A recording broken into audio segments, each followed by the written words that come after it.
Hi, Natasha N.K.O. Still the 1st of July, 22:37 p.m. It's African Tales that I'm reading from now. I last read The African. So the list is really long. There are 46 stories. I have read 1, 2, 3, 4, 5, 6. I've read Quaker and Nancy and So, Akenda and Barney, The Cock, Tale of a Lantern, The Favoured Daughter, and The African. So I'm going to start now with Jamil and Jamilia. Jamil is spelled, well, I should say it's from Libya. Jamil is spelled Dschemil. And Jamilia is spelled Dschemila.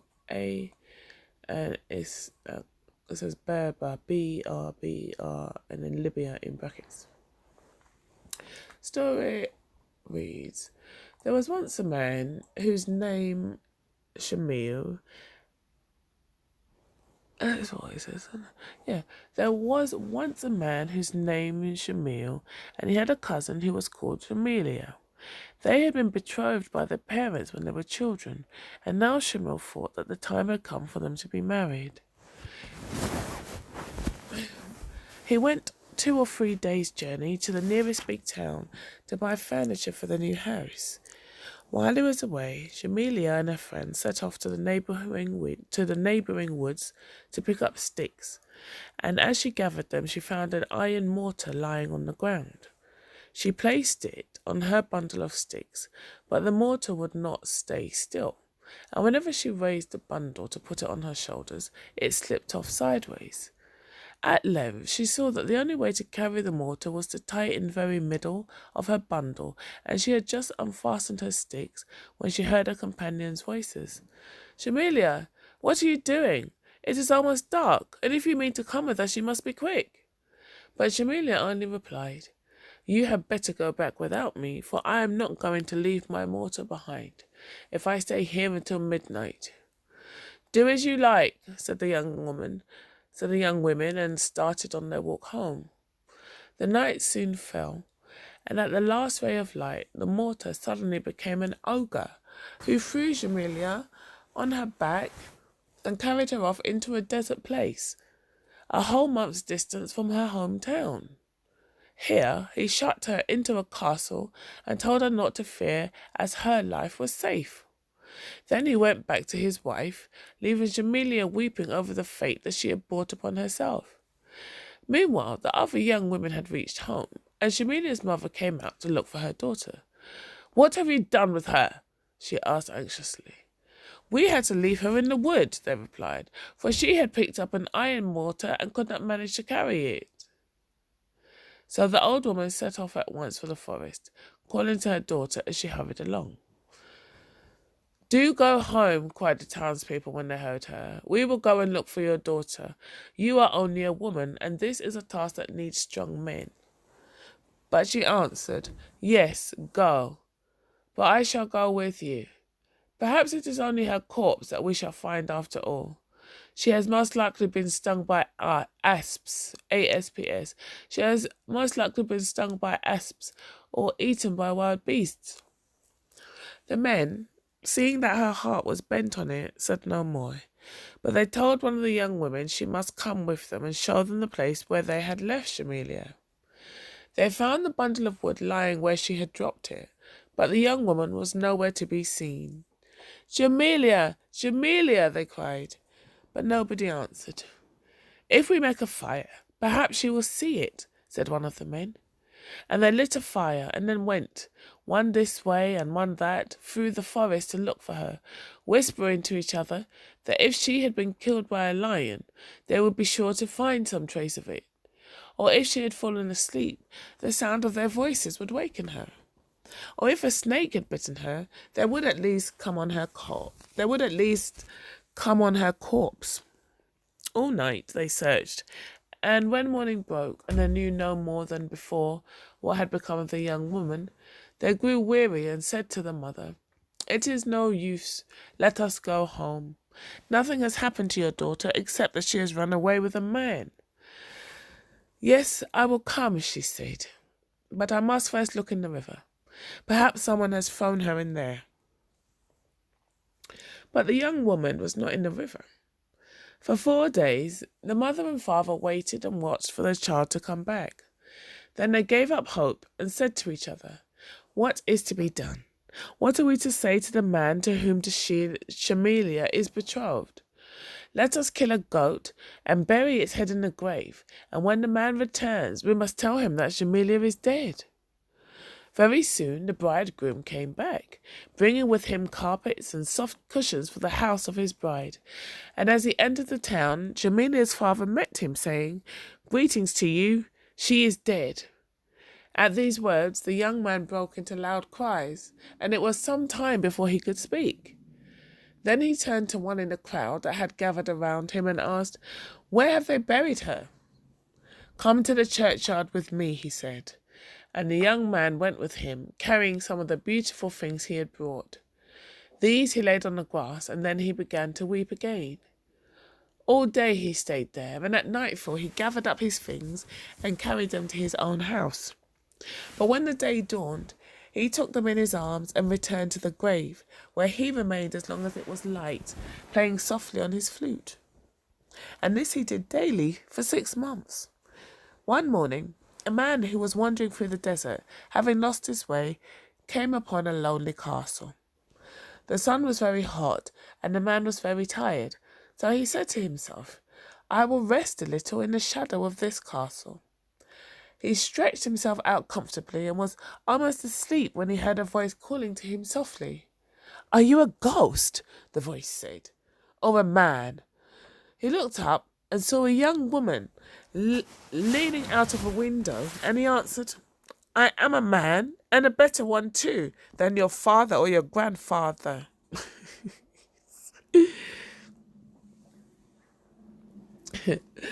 "May all good luck be with you," she said. "But what has brought you into this land of ogres and horrors?" "Does an ogre really live in this castle?" he asked. "Certainly he does," replied the young woman, "and as night is not far off, he will be here soon. So, dear friend, depart quickly, lest he return and snap you up for dinner." "But I am so thirsty," said the man. "Be kind and give me something to drink, or else I shall die. Surely, even in this desert, there must be some spring." "Well, I have noticed that whenever the ogre brings back water, he always comes from that side. So if you follow the same direction, you may find some." The man jumped up at once and was about to start when the young woman spoke again. "Tell me, where are you going?" "Why do you want to know?" "I have an errand for you, but tell me first whether you're going east or west." "I am travelling to Damascus." "Then do this for me. As you pass through our village, ask for a man called Shamil, and say to him, 'Shamelia greets you from the castle that lies far away and is rocked by the wind. In my grave lies only a goat, so take heart.'" The man promised and went his way, until he came to a spring of water. He drank a great draught, and then lay on the bank and slept quietly. When he woke, he said to himself, "The young woman did a good deed when she told me where to find water. A few hours more and I should have been dead. So I will do her bidding and seek out her hometown and the man for whom the message was given." For a whole month he travelled, until at last he reached the town where Jamil dwelled, and as luck would have it, there was a young man sitting before his door with his beard unshaven and his shaggy hair hanging over his eyes. "Welcome, stranger," said Jamil, as the man stopped. "Where have you come from?" "I come from the west and go toward the east," he answered. "Well, stop with us a while and rest and eat," said Jamil. The man entered and food was set before him. He sat down with the father of the young woman and her brothers. Only Jamil himself was absent, squatting on the threshold. "Why do you not eat too?" asked the stranger. But one of the young men whispered hastily, "Leave him alone. Take no notice. It is only at night that he ever eats." So the stranger went on silently eating his food. Suddenly, one of Jamil's brothers called out, Jamil, bring us some water. And the stranger remembered his message and said, Is there a man here named Jamil? I lost my way in the desert and came to a castle, and a young woman looked out of the window and... Be quiet, they cried, fearing that Jamil might hear. But Jamil had heard, and he came forward and said, What did you see? Tell me truly, or I will cut off your head this instant. My lord, replied the stranger, as I was wandering, hot and tired, through the desert, I saw near me a great castle, and I said aloud, I will rest a little in its shadow. And a young woman looked out of a window and said, Are you a ghost or a man? And I answered, I am a man, and a better one too than your father or your grandfather. And I was thirsty and asked for water, but she had none to give me. And I felt as if I were going to die. Then she told me that the ogre in whose castle she dwelt brought in water always from the same side, and that if I too went that way, most likely I would come to a spring. But before I departed, she begged me to go to her hometown, and if I met a man called Jamil, I was to say to him, Jamil greets you from the castle that lies far away and is rocked by the wind. In my grave lies only a goat, so take heart. Then Jamil turned to his family and said, Is this true? And is Jamila not dead at all, but simply stolen from her home? No, no, they said. His story is a pack of lies. Jamila is really dead. Everybody knows it. That I shall see for myself, said Jamil, and snatching up a spade, he hurried off to the grave where the goat's head lay buried. They said, Then hear what happened. When you were away, she went with the other young women to the forest to gather wood, and there she found an iron mortar, which she wished to bring home. But she could not carry it, and she would not leave it. So the other young women returned without her, and as night had come, we all set out to look for her, but found nothing. And as we said, the bridegroom will be here tomorrow, and when he learns that she is lost, he will set out to seek her, and we shall lose him too. Let us kill a goat and bury it in her grave, and tell him that she is dead. Now you know, so do as you will. Only if you go to seek her, take with you this man with whom she has spoken. He can show you the way. Yes, that is the best plan, said Jamil. Give me food and hand me my sword, and we'll set out at once. But the stranger said, I am not going to waste a whole month leading you to the castle. If it were only a day or two's journey, I would not mind. But a month, no. Come with me then for 3 days, said Jamil, and put me on the right road, and I will reward you richly. Very well, said the stranger, so let it be. For 3 days they travelled from sunrise to sunset. Then the stranger said, Jamil? Yes, he said. Go straight on until you reach a spring, then go on a little further, and soon you will see the castle standing before you. So I will, said Jamil. Farewell then, said the stranger, and he turned back the way he had come.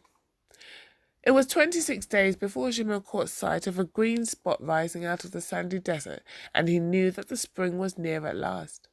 He quickened his steps and soon was kneeling by the side of the spring, drinking thirstily of the bubbling water. Then he lay down on the cool grass and began to think. If the man was right, the castle must be somewhere about. I had better sleep here tonight, and tomorrow I shall be able to see where it is. So he slept long and peacefully. When he awoke, the sun was high, and he jumped up and washed his face and hands in the spring before continuing his journey. He had not walked far when the castle suddenly appeared before him, though a moment before not a trace of it could be seen. How am I to get in, he thought. I dare not knock, lest the ogre hear me. Perhaps it would be best for me to climb up the wall and wait to see what will happen. So he did. And after sitting on the top for about an hour, a window above him opened, and a voice said, Jamila! He looked up, and at the sight of Jamilia, whom he had so long believed to be dead, he began to weep. Dear cousin, she whispered, what has brought you here? My grief at losing you. Go away at once. If the ogre comes back, he will kill you. I swear by your head, queen of my heart, that I have not found you only to lose you again. If I must die, well, I must. What can I do for you? Anything you like. If I let down a cord, Can you make it fast under your arms and climb up? Of course I can, he said. So Jamelia lowered the cord, and Jamil tied it around him and climbed up to her window. Then they embraced each other tenderly and burst into tears of joy. But what shall I do when the ogre returns? She asked. Trust me, he said. Now there was a chest in the room in which Jamelia kept her clothes. She made Jamil get into it and lie at the bottom and told him to keep very still. He was hidden just in time, for the lid was hardly closed when the ogre's heavy tread was heard on the stairs. He flung open the door, bringing men's flesh for himself and lambs. Wait, oh dear. He was hidden just in time, for the lid was hardly closed when the ogre's heavy tread was heard on the stairs. He flung open the door, bringing men's flesh for himself and lamb's flesh for the young woman. I smell the smell of a man, he thundered. What is he doing here? How could anyone have come to this desert place? No, wait. How could anyone... wait. I know. I smell the smell of a man, he thundered. What is he doing here? How could anyone have come to this desert place? Asked the girl, bursting into tears. Do not cry, said the ogre. Perhaps a raven has dropped some scraps from its claws. Yes, I was forgetting, she said. One did drop some bones about. Well, burn them to powder, said the ogre, so that I may swallow it. So the young woman took some bones and burned them and gave them to the ogre, saying, Here is the powder, swallow it. When he had swallowed the powder, the ogre stretched himself out and went to sleep. In a little while the man's flesh, which the young woman was cooking for the ogre's supper, called out, Hist, hist, a man lies in the kist. And the lamb's flesh answered, He is your brother and cousin of the other. The ogre moved sleepily and asked, What did the meat say, Jamelia? Only that I must be sure to add salt? Well, add salt. Yes, I have done so, she said. The ogre was soon sound asleep again when the man's flesh called out a second time, Hist, hist, a man lies in the kist. And the lamb's flesh answered, He is your brother and cousin of the other. What did it say, Jamelia? Asked the ogre. Only that I must add pepper. Well, add pepper. Yes, I have done so, she said. The ogre had had a long day's hunting and could not keep himself awake. In a moment his eyes were tightly shut, and then the man's flesh called out for the third time. Hist, hist, a man lies in a kist. And the lamb's flesh answered. Kist is spelled K-I-S-T. K-I-S-T? K-I-S-T, yeah. Kist. And the lamb's flesh answered, He is your brother and cousin of the other. What did it say, Jamelia? Asked the ogre. Only that it was ready, and that I had better take it off the fire. Then if it is ready, bring it to me, and I will eat it. So she brought it to him, and while he was eating, she supped off the lamb's flesh herself and managed to put some aside for her cousin. When the ogre had finished and had washed his hands, he said to Jamelia, Make my bed, I'm tired. So she made his bed, putting a nice soft pillow for his head, and tucked him in. Father, she said suddenly. Well, what is it? Dear father, if you are really asleep, why are your eyes always open? Why do you ask that, Jamelia? Do you want to deal treacherously with me?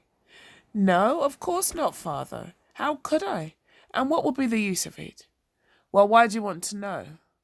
Because last night I woke up and saw the whole place shining in a red light, which frightened me. That happens when I am fast asleep. And what is the good of the pin you always keep here so carefully? If I throw that pin in front of me, it turns into an iron mountain. And this darning needle? That becomes a sea. And this hatchet? That becomes a thorn hedge, which no one can pass through. But why do you ask all these questions? I am sure you have something in your head. I just wanted to know. And how could anyone find me out here? And she began to cry. Oh, don't cry. I was only in fun, said the ogre. He was soon asleep again, and a yellow light shone through the castle. Come quick, called Jamil. We must fly now while the ogre is asleep. Not yet, she said. There is a yellow light shining. I don't think he is asleep. So they waited for an hour. Then Jamil whispered again, Wake up, there is no time to lose. Let me see if he is asleep, she said, and she peeped in and saw a red light shining. Then she stole back to her cousin and asked, But how are we to get out? Get the rope and I will let you down. She fetched the rope, the hatchet and the pin and the needles and said, Take them, put them in the pocket of your cloak and be sure not to lose them. Jamil put them carefully in his pocket. He tied the rope around her and let her down over the wall. Are you safe? He asked. Yes, quite. Then untie the rope so that I may draw it up. Jamila did as she was told, and in a few minutes he stood beside her. Now all this time the ogre was asleep and had heard nothing. Then his dog came to him and said, Sleeper, are you having pleasant dreams? Jamila has forsaken you and run away. The ogre got out of bed, gave the dog a kick, then went back again and slept until morning. When it grew light, he rose and called Jamelia, Jamelia, but he heard only the echo of his own voice. He dressed himself quickly, buckled on his sword, and whistled to his dog, and he followed the road that he knew the fugitives must have taken. Cousin, said Jamelia suddenly, turning around as she spoke. What is it? He said. The ogre is coming after us. I saw him. But where is he? I don't see him. Over there. He looks only about as tall as a needle. They both began to run as fast as they could, while the ogre and his dog kept drawing always nearer. A few more steps and he would be by their side. Then Jamelia threw the pin behind her. In a moment it became an iron mountain between them and their enemy. We will break it down, my dog and I, cried the ogre in a rage, and they dashed at the mountain until they had forced a path through, and they came nearer and nearer. Cousin, said Jamelia suddenly, what is it? The ogre is coming after us with his dog. You go on in front then, he said, and they both ran on as fast as they could, while the ogre and the dog always drew nearer and nearer. They are close, cried the young woman, glancing behind. You must throw the pin. So Jamil took the hatchet from the cloak and threw it behind him, and a dense thicket of thorns sprang up around them, which the ogre and his dog could not pass through. I will get through it somehow if I burrow underground, the ogre cried, and very soon he and his dog were on the other side. Cousin, said Jamelia, they are close to us now. Go in front and fear nothing, replied Jamil. So she ran on a little way and then stopped. He is only a few yards away now, she said, and Jamil flung the needle on the ground. It turned into a lake. I will drink and my dog will drink until it is dry, shrieked the ogre. And the dog drank so much that it burst and died. But the ogre did not stop for that, and soon the whole lake was nearly dry. Then he exclaimed, Jamelia, let your head become a donkey's head and your hair fur. When it was done, Jamil looked at her in horror and said, She is really a donkey and not a woman at all. And he left her and went home. For 2 days, poor Jamelia wandered about alone, weeping bitterly. When her cousin drew near his home again, he began to think over his conduct and to feel ashamed of himself. Perhaps by this time she has changed back to her proper self, he said to himself. I will go and see. So he made all the haste he could, and at last he saw her seated on a rock, trying to keep off the wolves who longed to have her for dinner. He drove them off and said, Get up, dear cousin, you have had a narrow escape. Jamelia stood up and said, Bravo, my friend, you persuaded me to fly with you and then left me helplessly to my fate. Shall I tell you the truth, he said. Tell it. I thought you were a witch, and I was afraid of you. Did you not see me before my transformation? And did you not watch it happen under your very eyes when the ogre bewitched me? What shall I do? Said Jamil. If I take you into the town, everyone will laugh and say, Is that a new kind of toy you have got? It has hands like a woman, feet like a woman, the body of a woman, but its head is the head of an ass, and its hair is fur. Well, what do you mean to do with me? Asked Jamelia. Better take me home to my mother by night and tell no one anything about it. So I will, he said. They waited where they were until it was nearly dark. Then Shamil brought his cousin home. Is that Shamil? Asked the mother when he knocked softly. Yes, it is. And have you found her? Yes, and I have brought her to you. Oh, where is she? Let me see her, cried the mother. Here, behind me, said Shamil. But when the poor woman caught sight of her daughter, she shrieked and exclaimed, Are you making fun of me? When did I ever give birth to an ass? Hush, said Shamil. It is not necessary to let the whole world know. If you will look at her body, you will see 2 scars on it. Mother, sobbed Shamelia, do you really not know your own daughter? Yes, of course I know her. Where are her 2 scars then?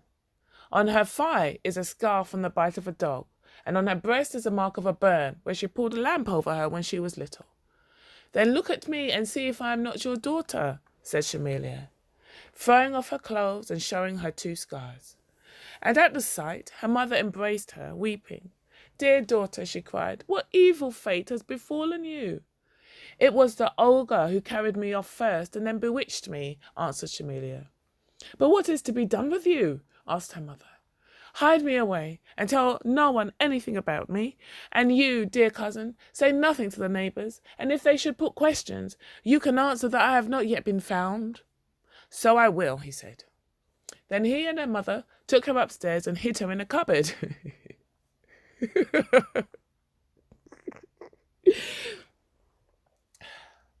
Then he and her mother took her upstairs and hid her in a cupboard, where she stayed a whole month, going out to walk only when all the world was asleep. Meanwhile, Shamil had returned to his own home, where his father and mother, his brothers and neighbours greeted him joyfully. When did you come back, they asked, and have you found Shamelia? No. I searched the whole world for her and heard nothing of her. Did you part company with the man who started with you? Yes, after 3 days. He got so weak and useless that he could not go on. It must be a month since he reached his home again. I went on and visited every castle and I looked in every house, but there were no signs of her, so I gave up. They said, We told you before that it was no good. An ogre or ogress must have snapped her up, and how can you expect to find her? I loved her too much to be still, he said. But his friends did not understand, and soon they spoke to him again about it. We will seek a wife for you. There are plenty of young women prettier than Shamelia. Perhaps, but I do not want them. But what will you do with all the cushions and carpets and beautiful things you bought for your house? They can stay in the chests. But the moths will eat them. For a few weeks it is of no consequence, but after a year or 2 they will be useless. And if they have to lie there 10 years, I will have Shamelia, and her only, for my wife. For a month or even 2 months I will rest here quietly, then I will go and seek her again. You are quite mad. Yeah, you are quite mad. Is she the only young woman in the world? There are plenty of others better worth having than she. Better worth having than she is. If there are, I have not seen them. And why do you make all this fuss? Every man knows his own business best. Why it is you who are making all the fuss yourself? But Jamil turned and went into the house, because he did not want to quarrel. 3 months later, a Jew who was travelling across the desert. 3 months later, a Jew who was travelling across the desert. Let me make a note here.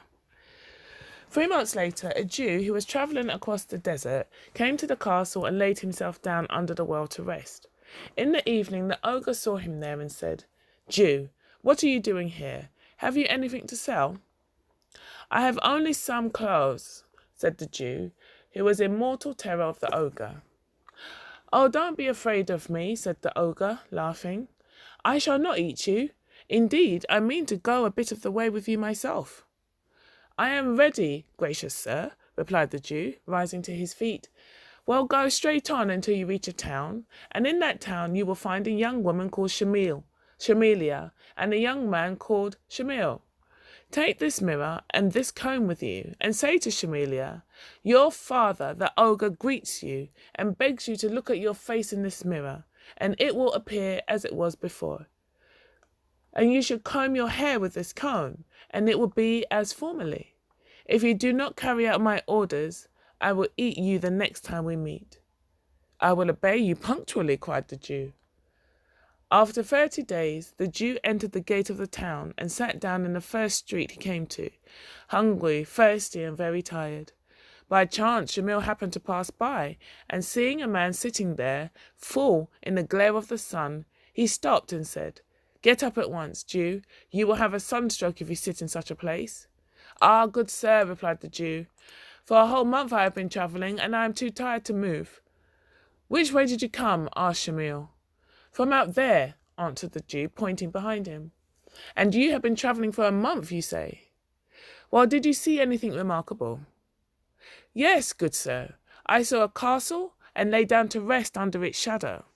And an ogre woke me and told me to come to this town, where I should find a young man called Shamil and a young woman called Shemelia.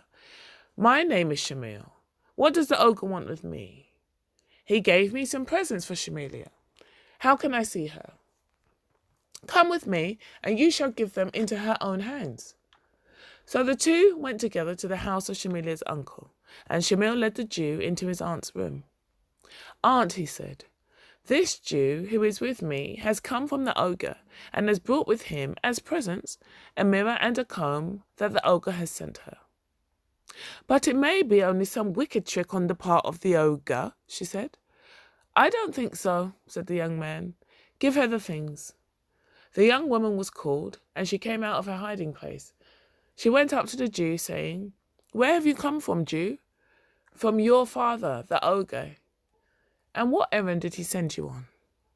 He told me I was to give you this mirror and this comb, and to say, Look in this mirror, and comb your hair with this comb, and both will become as they were formerly. Shemelia took the mirror and looked into it, and combed her hair with the comb. And she had no longer an ass's head, but the face of a beautiful woman.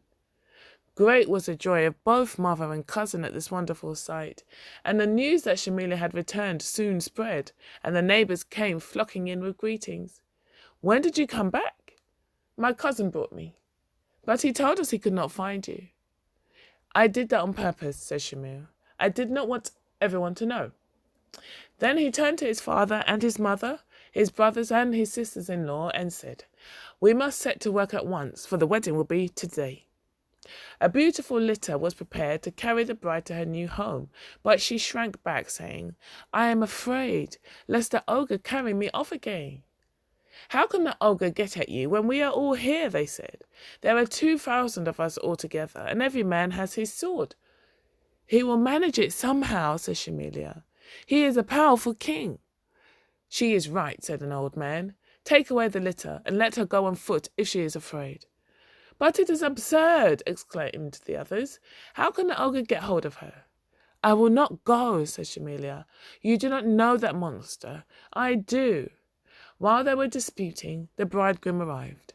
Let her alone. She shall stay in her father's house. After all, I can live here, and the wedding feast shall be made ready. So they were married at last, and they died without having had a single quarrel. Wow, the end. Thank you for persevering.